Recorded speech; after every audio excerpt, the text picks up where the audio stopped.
सिद्धार्थ शुक्ला के निधन से उनके सबसे करीबी दोस्त शहनाज गिल बुरी तरह से टूट चुकी है। सिद्धार्थ शुक्ला के निधन से शहनाज पूरी तरह से बिखर चुकी है और वो खुद को संभाल नहीं पा रही।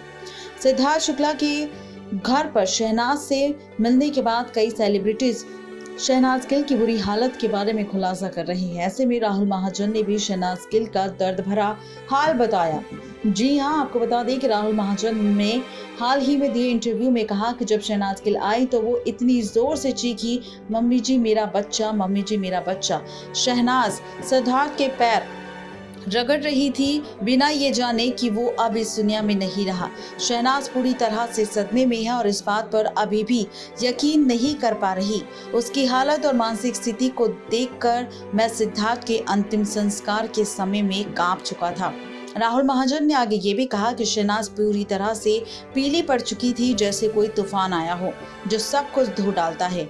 मुझे याद है जब मैंने अपनी संवेदना देने के लिए उनके कंधे पर हाथ रखा था तो जिस तरह से शहनाज गिल ने मुझे देखा, मैं पूरी तरह से स्तब्ध हो गया था। उनकी हालत देखकर मैं डर गया था। वो तू पूरी तरह से सदमे में है और वो पूरी तरह से टूट चुकी है। राहुल महाजन ने सिद्धार्थ शुक्ला और शहनाज गिल के रिश्ते के बारे में भी बताया। राहुल महाजन ने कहा कि सिद्धार्थ और शहनाज का रिश्ता बहुत गहरा था। पति पत्नी का भी रिश्ता इतना गहरा नहीं होता जितना सिद्धार्थ और शहनाज का था, और इस रिश्ते को मैं सलामी देता हूँ, सैल्यूट देता हूँ कि ऐसा रिश्ता वाकई कभी भी मैंने आज तक नहीं देखा और ना ही ऐसा कभी रिश्ता किसी का हो सकता है जो सिद्धार्थ और शहनाज का था।